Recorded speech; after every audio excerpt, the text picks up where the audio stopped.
Hello YouTube, it's Tim here with the Sword of Altair, I've seen it called the Flying Goblin Sword. I call it the Flying Eagle Sword, because that's really what it appears to be. It's an eagle head on the bottom with some wings. In this case I put them on opposite the way they are in the video game. The video game has them wing side up when they're in the sheath. I did it the other way because I like the way it looks better, but hey, that's really simple. This one is one that I've wrapped the handle area with leather and painted the whole thing a nice dark metallic. It's okay. I'd like to try some other paints, and I've got one that I'm going to play around with. But in this build along today, we're going to build a Sword of Altair, a little bit longer than this, and it's going to be fantastic. So thanks for joining me, and keep watching. This will be fun. So let's get started making the sword inspired by Altair's sword in Assassin's Creed. These are the weapons that most of the assassins in the game carry. You can see them. There's an eagle head on one side. The cross guard is in the shape of eagle wings, upturned when it's in the scabbard.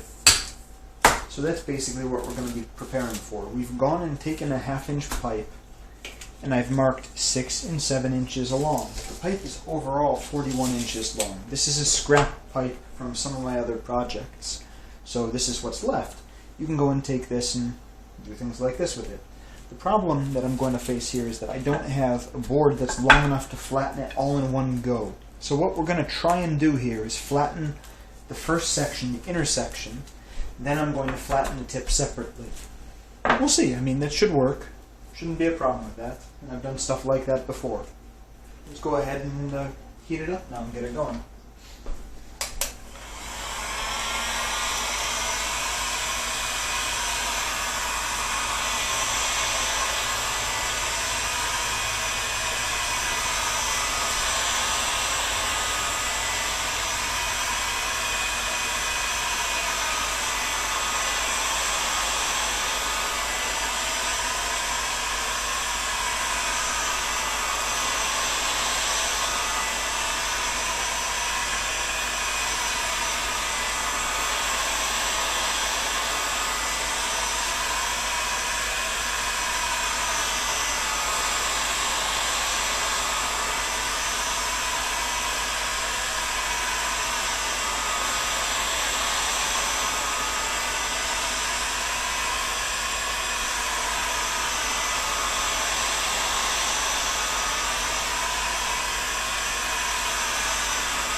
I really like this new heat gun that I have. This is fantastic.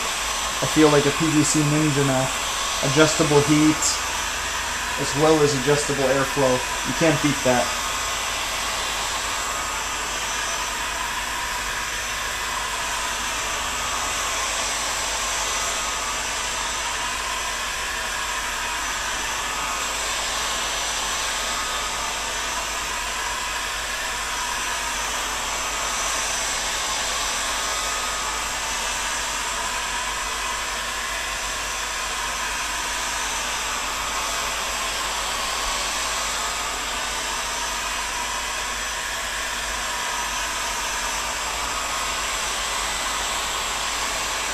We should be getting a little bit soft, and you can see it's starting to flex.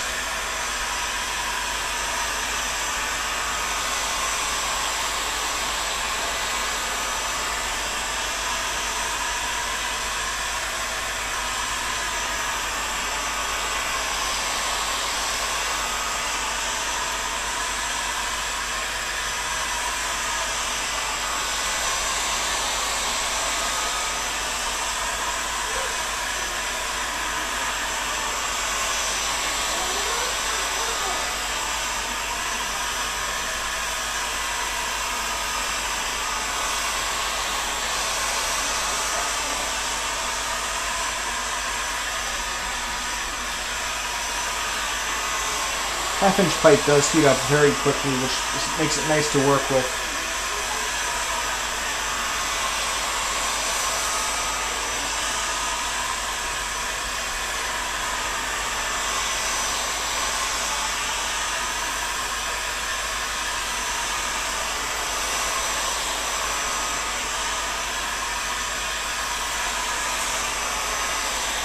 Almost there.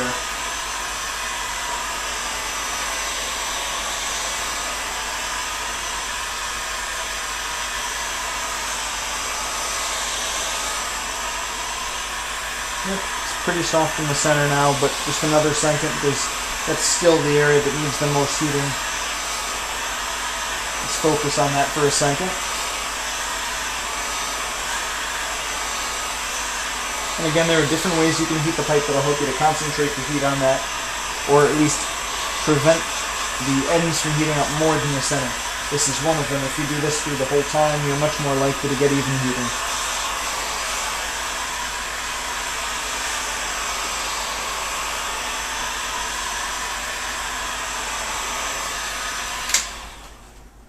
Okay, so now we have that all heated. We're going to take it up to the 7-inch marker, which is where the crossguard will end. And we're going to just line it up with the board, place the flattening jig, the board on top of it, and flatten the heck out of it. I'm just going to put all my weight on it and pull down as much as I'm able.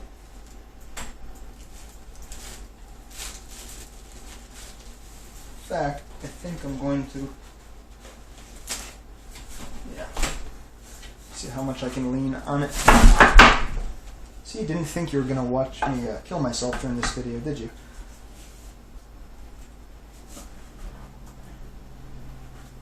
Okay, ultimately it's not hot enough already. I'm going to try another way. I'm going to go about this another way, and we'll get back and I'll show you the results. Alright, here we are, back again after I had flattened the middle portion of the sword. So right now I wanted to illustrate what happens if you flatten it on the ground. You'll see how it'll get flat on one side, and then just like when you make the bow handles, it'll be creased. So what we can do to fix this is to heat this whole area and straighten it out. We can just heat the center and sort of pull it back. It's not going to be perfect, but it'll look fine for our purposes. But that's typically why I try, if I'm making swords and daggers and weapons, to flatten them on the edge of a countertop, so that way this remains centered. You don't need to fix it then. Now, also, since the thing was too short, we have almost an identical protuberance over here on the other side. It's a little bit shorter, but we can go now and fix it by flattening it. This one is short enough I can do it up here, I'm sure. So let me go ahead and we can heat that and just get rid of it now. We'll flatten it all out.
Unfortunately, we don't have any real way to do this, I think, but a cool idea for flattening would be to have two rollers, like a pasta roller, have them filled with something very cold, and feed the pipe through it. It would flatten, chill it, all in one step. That'd be pretty cool.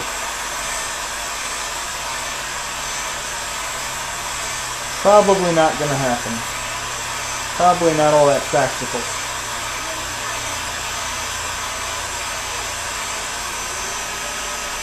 Okay, the end is now soft.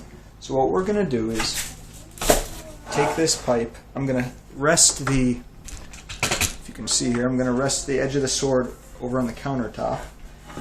I'm just going to flatten it like so. And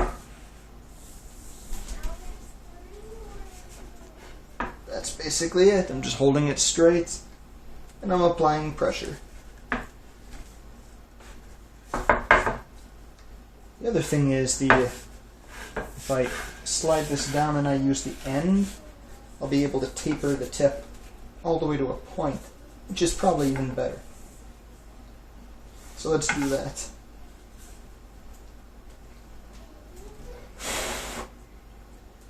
If you had somebody else nearby who could, you could ask them to force air through the other end. I'll leave that up to your imagination how you'd like them to do it, but you could ask them to help out like that. You could also have somebody get some water, or I think we've talked about air compressors and compressed air cans, things like that, ways you can speed up the cooling process.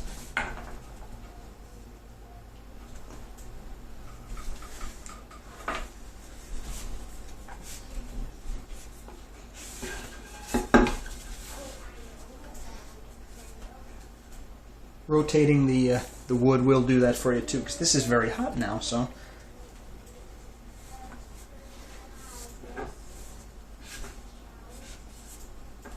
Fantastic. Okay, it's cool enough that I'm going to be able to take this over to the sink, let it hold its position.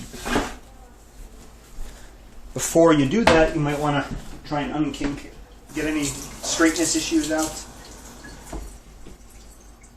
And when you bring it back, it may be soft enough to use something like this to try and take some of the expansion, if there's any thermal expansion, not thermal expansion, but if there's any expansion due to residual heat, you may be able to force that out at this point. You can see a very slight bulging here.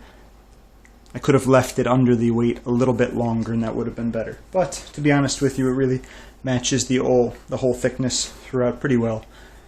So that's really about it. Now you've got the whole blade. Looking down it, it's mostly straight except for at the end. We can heat that and take care of it. The other thing to remember is we're going to be cutting away a tip. So a slight curvature, especially at the far end, is probably not the end of the world, just the end of the sword.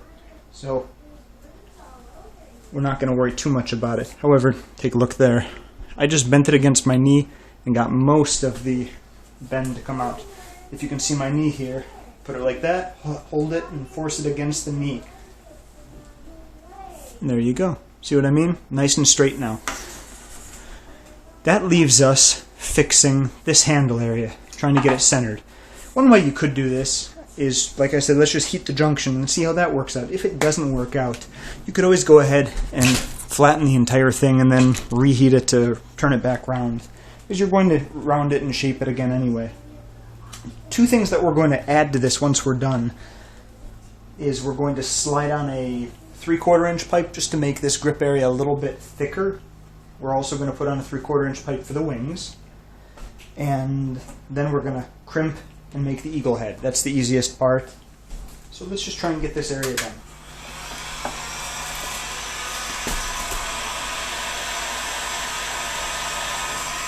I'm going to turn the temperature down a little bit so we don't incinerate this little area.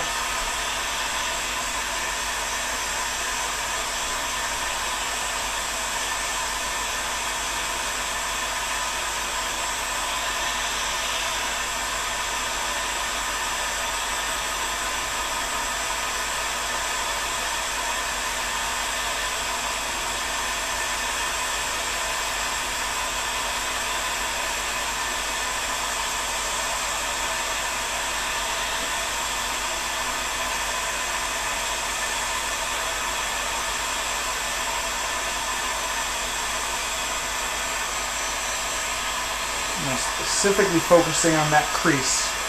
There we go. You can see it's pretty much all taken out now. Then you can take it, grab the end, look down the sword. You can try and force it down a little bit. Just take the sword and look at it, make sure it's straight. That's really all there is to it at this point. If you're happy with how it is, this is something that's easy to correct. So if you run it under water, you'll still have a few seconds to shape it. Okay, so I cooled it, so it's pretty firm now. But we want to make sure it's nice and straight. See, it still bends, even though I put it under the water. but it's not totally soft. Good. It's good. See? Pinch it there to force it back to the center, and it does look great. By the way, looking at it from the side, you can also see the blade's a little bit curved. That's not unusual. We can either take it and flex it like this to try and cause it to take a set in the opposite direction. And that actually looks like it worked. That may come out. You can also gently heat the blade to try and fix it. But these are all different techniques. Just use whatever works for you, and your mileage may vary. So there we go. We have the core blade for the Sword of Altair, the blade of the assassins. Very nifty. I'm liking it a lot. And now we want to go ahead and prep it. Rather, we need to mark the tip so we can cut that out later. Mark center. Once you've marked center, mark, say, 3 inches, 2.5 inches down on each side. That's a good point. And then you're just going to want to draw in the taper. You can make it more or less aggressive. You can leave it rounded at the tip, whatever you prefer. But that's about right. That looks great. Typically I've been going at this with my coping saw. In this case I'm going to be using a bandsaw to do it. That will save me a little bit of time. I don't think I'll show the actual cutting, since you can imagine what that'll be like. Now all we need to do is take the other portions, slide them on, and get them shaped. Fairly easy. I happen to have a slice of 3/4 inch pipe right here, ready to go. So let me go and mark that up, and we'll be back in just a second. Here we are. I've taken the 3/4 inch pipe segment now, and I've marked it into 2 pieces. The first is a 3.5 inch long section. This is going to be the grip, the little part that'll thicken and help us to taper the grip into a nice, better to handle piece. Because right now 1/2 inch pipe is a little bit narrow for me. If you're making this for a kid or somebody smaller, that might be just perfect. But I like a little bit of extra meat just in the handle area, the middle section, and we'll work on that. The other section is going to be 8.5 inches long. And that seems like it's a little bit long, but you got to remember 2 things. First of all, it's going to get shorter when you flatten it, and it's going to get shorter when you force it over the pipe. Both of those things are going to take out at least 1/2 inch. So it's really only an 8 inch long, maybe a little bit less section. Plus we're going to cut it up. So that is the crossguard, of course. So mark those pieces if you like. That's just for our purposes. And I thought I'd show you another way you can go about cutting the pipe. Let's go and heat it up and I'll show you.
Okay, it's plenty warm now. So you've seen me in the past use tin snips. That works just fine. Here's another way. I've got an X-Acto knife. Now, you can definitely use other forms of knives. That's probably preferable, but depending on what you're doing, what you're cutting, you can either... Yeah, see, this isn't working really well, but I was trying not to on camera show the use of one of my wife's knives. A nice serrated edge does go a long way towards making this simple. On the other hand, just in general, if you're doing precision cutting of the PVC, using an X-Acto knife or something like this is really, really handy, really effective. Helps you get a nice sharp edge without sawing, because again, I hate sawing PVC. It's something that creates all that dust, all that mess. So the more and more that I work with PVC, the more I try and find ways to avoid it. Is this the quickest and easiest way? Oh, by the way, there we go. Now it's sawing. Just takes a little bit of force. It would help if I had a X-Acto blade that was actually sharp. This one's so well used. But really, that's it. Try and use a sharp blade. You can make a nice, clean edge. And it really doesn't take all that much effort. I mean, again, this is with a really horribly out of sharp blade that I've been using for years at this point. That I don't recommend, but using the X-Acto or a knife in general, yeah, for sure. It's a good way to do it. This is quicker, this is maybe easier, but again, let's say I wanted to cut a diamond or another shape out of it, or start to shape it. You could just score it while it was still hard. You could heat it, that'll actually probably toast the edges, and then you could go ahead and score it and cut it out. Not too bad. But anyway, that's one way you can go and cut the pipe. Let's go ahead and cut the grip section off right now.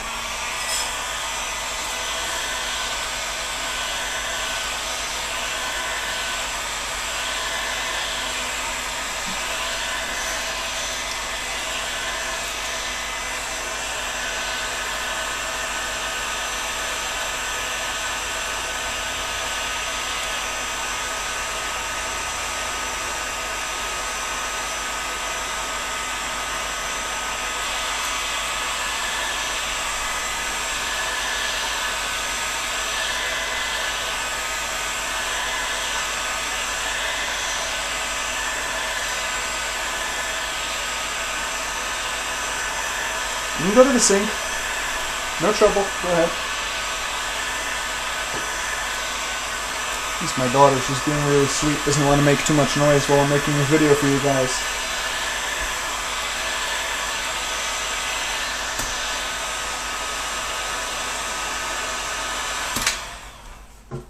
What a sweetie.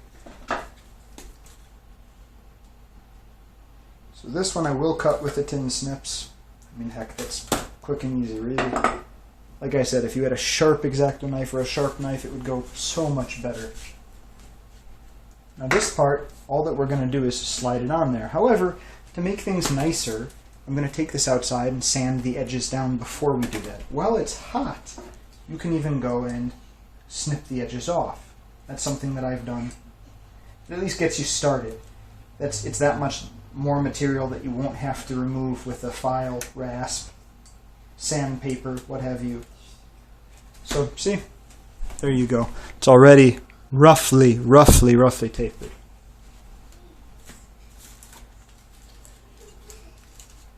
Great. Now let's talk about this, because I'll go do this and I can do that off camera. You don't really need to see me sanding it. But this one, we want to mark the center. It's 8.5 inches long. So 4 1/4 inches is right where we'll mark center. Then I want the center of the pipe, that is top to bottom, and we're going to be punching a hole, or rather cutting a hole right through there. Something like a football shape.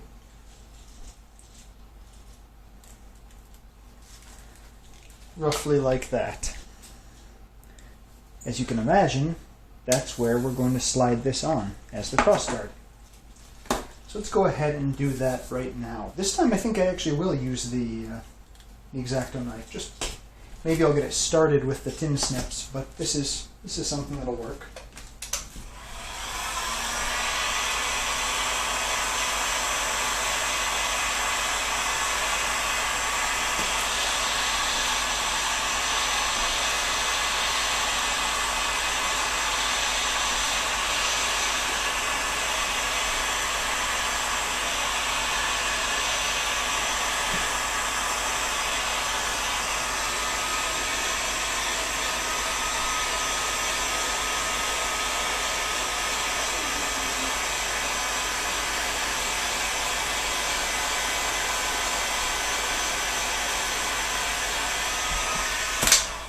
let's test something out that I wanted to try before. Oh, that's good. What I wanted to try before, what I was talking about scoring the PVC before you heat it. Now, I know I've already started to heat it, but let's just go ahead anyway. Okay, I can already basically slice into it. I'm not going to slice all the way through because I actually want to give this a shot. I'm just going to slice at the areas that I eventually want to cut through. I'm not going to cut through right now, so I'm just scoring it.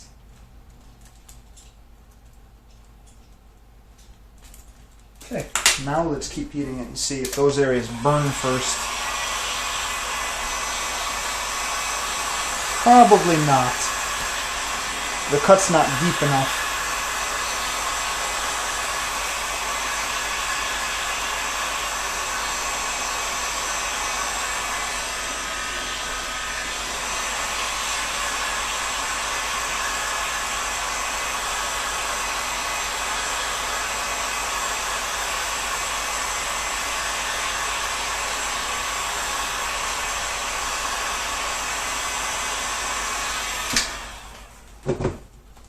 Right. So like I said, it's not enough, but that's alright. Let's just go ahead and cut it out.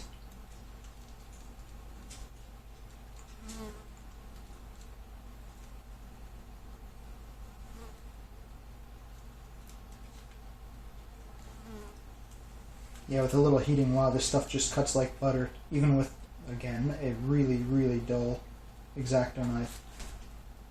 Over here on the left side where it's not quite as hot, it takes a little bit of force to push it through even, and it certainly doesn't want to slice nicely. That's okay. We get down here to the middle on the right side, and it does cut just like butter.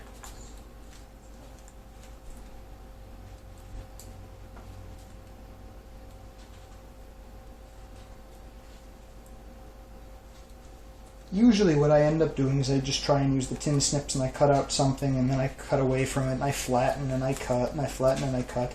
This is a bit more finicky, but to be honest with you, it feels a little bit more precise. I really ought to be using a nice blade rather than the one that I am using. But even so, this feels like a good process.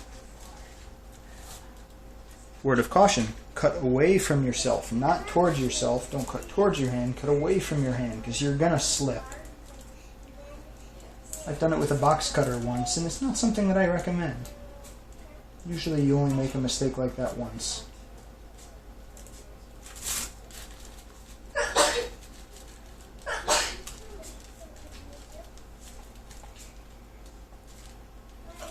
What is with that one section?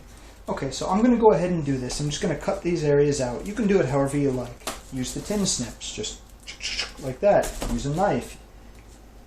Do whatever. But the bottom line is we're going to cut out the top and the bottom here so that we can slide it on to the sword. And we'll be back when we're ready to do that.